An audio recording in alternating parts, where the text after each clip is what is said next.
kitabu de babu 7 dambugal jedda bangal ne yewta en fi bayan fi banginangol e mayu ko raw koko anya huwegol fi salati kander julde fi yo en hebno renoren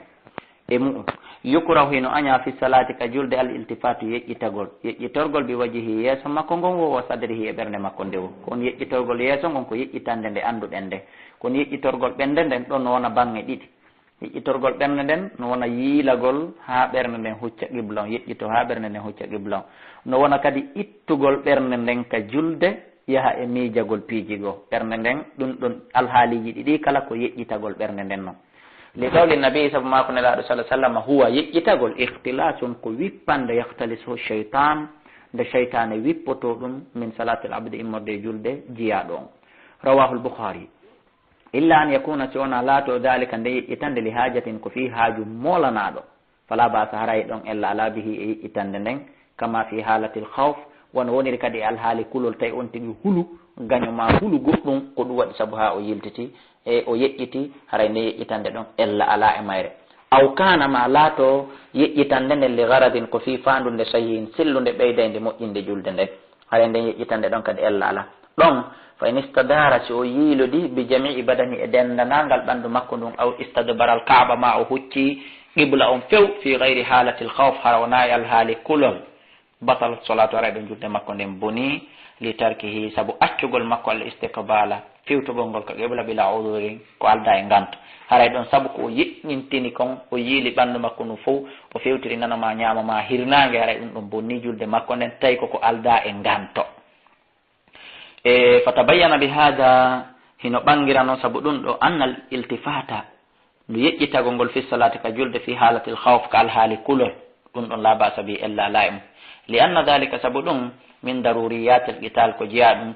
e piiji tawɗi feere o ala beeɗi waɗe e nder guere jihaade ko feere o ala a huccitay a yiltodiray a yeƴƴitoto a turoto a ɓantoto a hoccoto a cikkoto wa in kana silatke fi gayri halati l khawf wona e alhaali guere fa in kana silatke bil wajhi hara ko yeeso ngon tun on tigi yeƴƴiti wasadiri e ɓernene faqat pet duna baqiyatil badani ko alda e ɓanndu hedditino nun ko ɗin ɗon tun o jiili fa in kana silatike ko yeƴƴitiri kon ɗin ɗon ɗiɗi li hajatin ko fi haaju haray ɗon kadi toujours fala basa illa lamo yaafa wa in kana silatike li gayri hajatin koko alda e haaju o tewi tun o yeƴƴintini ɓernde nden e yeeso ngo fa waray ɗum makruhu no aña toujours julde nden bonali kono baraji ɗin ɗuytike wa in kana silatike bi jami il badani ko ɓanndu num fof o yeƴƴiti ɗon batarat solatu haray julde makko nden boni wiɗen noon so tawi woni ka jihaadi hay o yeƴƴintini ɓanndu ndum fof haray julde nden bonata par ce que ko e ngantu o woni amma noon so tawina e jihaadi wona e kulol so yeƴƴintini e yeeso ngon tun e ɓernde nden ka qibla haray ella ala so yeƴƴintini noon ɗin ɗon ɗiɗi hara koko alda e haaju haray ɗon ellan ton kono julde nden bonari amma noon siko ɓanndu ɗum fof o yeƴƴintini haray ɗon julde nden boni wayi ko rahino aña fi salati ka julde raful basarihi ɓantugol gite makko ɗen kanko juulowo ila e sama e faade ka weeyo dow darugol pilafon on ma ɗum daaluwal ngal ma ventilateur yiɗi ma ɗum sika ka yaasi yeƴƴitagol dara duule e colli e avion je feƴƴayɗe fagad an kara annabiyu sallallah alih w sallam gomɗi annabaji allah on añi awalegoy ɓe kondani ala man yafalu dalika e on huwowo ɗum fagala ɓe maki he ma baalu aqwamin kon ɗon alhaaliji ɓeɗo yimɓe yarfauna ɓantoɓe aɓi saram hito kite maɓɓe ɗe ila sama e faade kasma fi salatim e nder julɗe maɓɓe ɗen yoɓe accu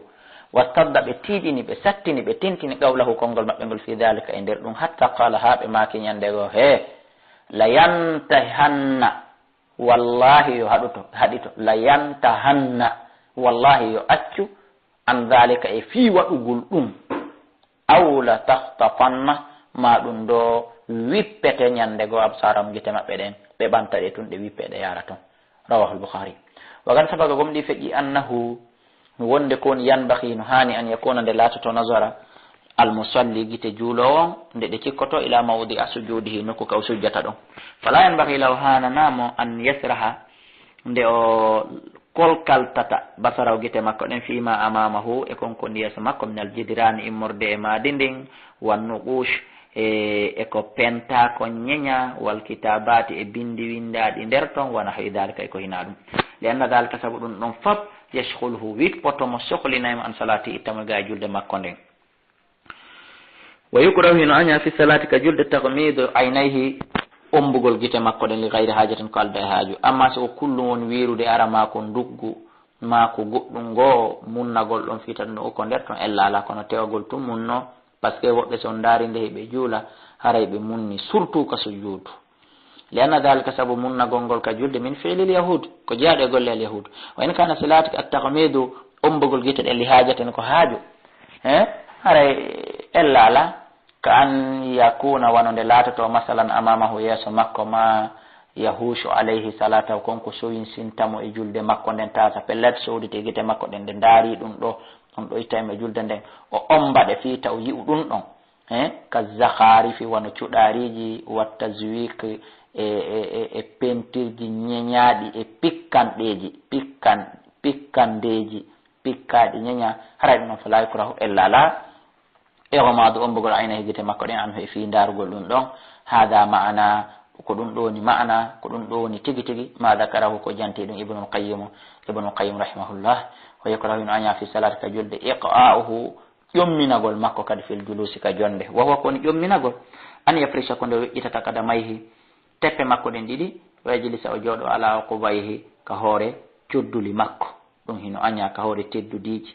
li qawlihi sallallahu alaihi wasallam idha rafa'ata ra'saka sa ɓanti hoore maɗa nde mina sujudi a wi ka sujudu fala tagawata ƴommino ka jonde hakkude sujudeje ɗon kama yaqil kalbu wano bariru ƴomminorta rawa ibnu majah wa majah e konko ari bi ma'anahu ma'anamu min al ahadis e morde e hadiseje wa yakra hino aña kadi fi salati ka julde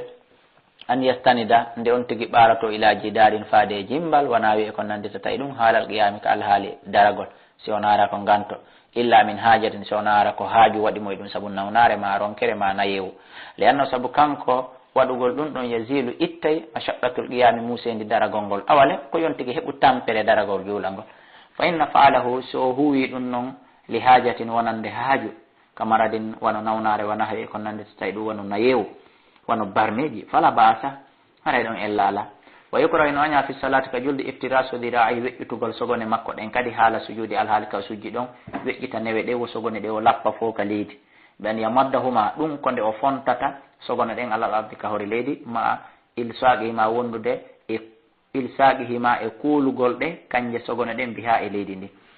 qala salah sallam nelaɗo mati tadilu feppodire fi sujudi ka sujudu wala yabsut ahadakum ta goɗɗo e moɗon weƴƴutodira ay sogone makko ɗen inbisatal kalbi wono bareeru weƴƴitirta sogone mum waalo lappaɗe ka leydi muttafaqun alayhi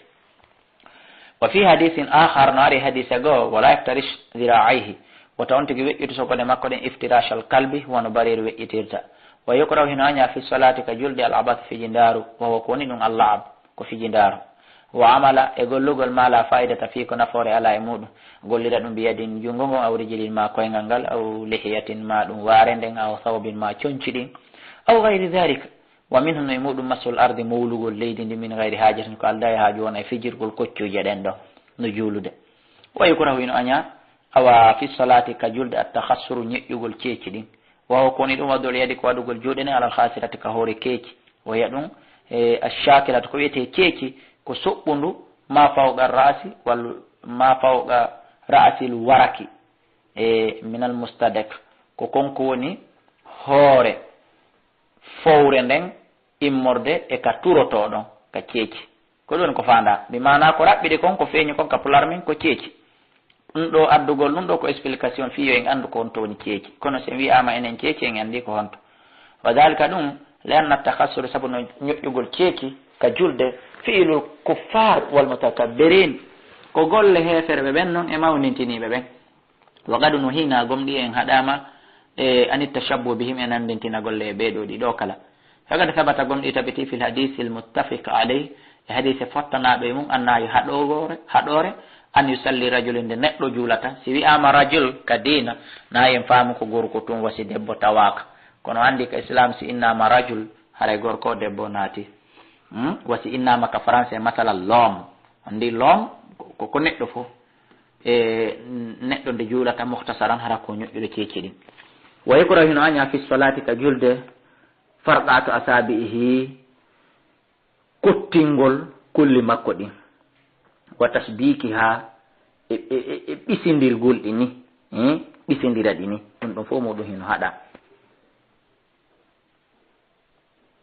wa yakrahu no anya an yusalli nde on tigi juulata o bayna yaday hara hino yeeso makko ma yushkiluhu konko hino soholinamo wa yulhihi tata welsindinaymo li anna dhalika sabu ɗum yushkilu soholinaymo an ikmali salati ittamo e timmugol julde makko nde wa tukrahu hino anya solata juulugol fi makane nokkure fi nde woni muɗum tasawir photoji estatiji lima fi sabu ko woni koye muɗum min attashabbuhi immorde e nandintinagol ɓe ibadati l asnami rewgol sanam sawano fatater kana to laatike a surata photoji ɗin mansubatan ko darnaɗi a wayri mansubatan mana darnaɗi ko wallinaɗi ala sahi e dow ko selli kon fo e mum harayna ko hani wa yukrahu hino aña an yadkhulande on tigi natta fi salati ka julde wahwata kanko mashushul fikri ko wonɗo sikkinnade miijo makko ngon ɓe mana mono natude ka julde ko yo ittu kala jiɓiliɓi ko woni e makko bisababi wujudi shay'in sabu wodegol hunde yudayiquhu ha tawata ɗum ɗon wawaymo ɓittinde kahtibasi bawlin wano ɓiƴarogol mapagol hibboygol ndiyam ɓe mana wano wonugol hara on tigi no ɓendira fi yahugol ka hurugo hibba ndiyam aw ga'itin ma no ɓuuƴa yahugol ka hurugo awa itta so ɓe on awre hen ma no faala ittude hendu ɓiƴa ɗum ɗon e muɗum ma no wondi e miijo faalegol ñamugol ma faalegol waɗugol hunde kaari ɓiƴa ɗum ɗon e muɗum on tigi inna yo muñño ha waɗa julde nden gayna si ittoya ɗum ɗon ma si waɗoya ɗum ɗon hana aw haalati baradin ma alhaali jangol sino woodi ha feƴƴiti aw harrin ma ɗum ngulendi sadidayni tiiɗuɗi ɗiɗi si ɓuuɓi ha feƴƴiti ma wuli ha feƴƴiti hiɗa yanana marugol julde nden ha ngulendi ndin ɗuyto ma jangol ngol ɗuyto fi ya heɓo no immora juulira hara wawa timminde julde nden aw ju'in ma ɗum heege feƴƴutuge o apasin ma ɗum ɗon ka feƴƴuka mufratayn hara ko feƴƴutiɗi ɗiɗi li anna dhalika sabu wonduɗo e ɗiɗo fop yamnaul khushu ɗiɗo fop haɗay on tigi yankinare nde wa kada kono ni yukrahu hino aña dukhuluhu natugol makko fi salat ka julde ba'da huduri ta'amin ɓaawo ɓannegol ñamete yastahihi mo o faala yo ñaamo mo taw si o juula si wona ɗum o darnay toon hara ɓernde makko ndeyno toon li gawli alayhi salatu wassalam la salata julde alana bi hadrati ta'amin wonande ɓannuɗo ñamete tawi himo suni fi ñamete on wala huwa wona on mo kadi yudafiul akhbathani mo soɓeji ɗi woni duñidirande o ɗibbita ɗi ɗon ha o gayna julde ɓeɗo ɗiɗo mara julde rawahu muslim wa dhalika ɗum ɗon kulli fop ri'ayatun ko aynugol li haqqillahi keɓal allah ngal ta'ala li yadkhula al abda fi yo jiyaɗo naatu fil ibadati e nder dewal ngal o naatida bi qalbin hadirin e ɓernde tawande makko bilin fewtutunde ala rabbihi ka joomi makko wa yukrahu hino añana lil musalli juulo on an yakhassa jabhatahu nde o turkata tinde makko nden bima yasjudu alay e hoore ko sujjata ko e hoore moɓɓe ɗo andi si sujji turkidira e tinde nden ɗon ha ɗum na ko hani li anna dhalika ɗo sabu ɗum min shi'arati rafida ko jeeya ɗum e mandeji min shi'ari rafida ko jeeya ɗum e mandeji si a wi'eteɓe ɓen rafida fi dhalika woni e ɗum alfi'lu golle tashabbuhu bihim nandintinagol e maɓɓe wa yukrahu hino aña fi salati juulugol mashu jabatihi mawlatinde mum nden wa an fi kinal makko ngal mimma allaga kala ko noti bihima e majji kanji ɗiɗi min asari sujudi batte sujudu o ta tuma kala sujji fittay wona ko fanda wasa juuli a salmini naya mawlu na ɗum fanda ko tata tuma sujjuɗa be an a mawlay itta si sujja kadi ko ɗum woni wi ɗen no aña wala basa illa ala yamsahu dhalika mawlugol ɗum ba'da al farah min as-salah ay ɓawon tigi gayni julde nden ɗon a ñaka illa ala wa yukrahu hino aña kadi fi salati e julde nden alabatu fiji ndaru e fijirgol wono bi massi lihiyatihi wono memugol waare makko ne woɓɓe no juulude no pooɗude waare nden wa kaffa sawbin e moɓidirgol coñci ɗin woɓɓe no juula no nokka kaftani on wakko wa tanzifi an fihi e laɓɓingol kinal ngal woɓɓe no juula no sokkita kine ɗe wona wi dhalika e ko nandite ɗum no juula no sokkita guite li anna dhalika sabu ɗum ɗo fop yashghuluhu sohlinaymo an salatihi ittamo e julde makko nden wal matlubu ko ɗaɓɓa ko ɗaɓɓira kon minal muslimi immorde e julɗo on an yattajiha ko nde o fewtitata ila salati faade e julde makko nden bi kulliyatihi dendanangal makko bi mana o foppo makko miijo ngo wo ɓandu ndu wo tere ɗe wo bi kulliyatihi o foppo makko wala yatashahal wona yo sohlin an ha yiwa e mayre biha sabu mayre biha e muɗum laysa min ha ko tata jeyaka e mum la yatashahal wona yo sohlinmo an ha e ga e julde nden biha ittamo e mayre laysa min ha ko tawata jeyaka e mayre yaqulu la subhana hino Allah teɗutoɗo ino dala hafizu rene ala salawati e dow julɗe ɗen wa salati rusta e nde julde hakkundere.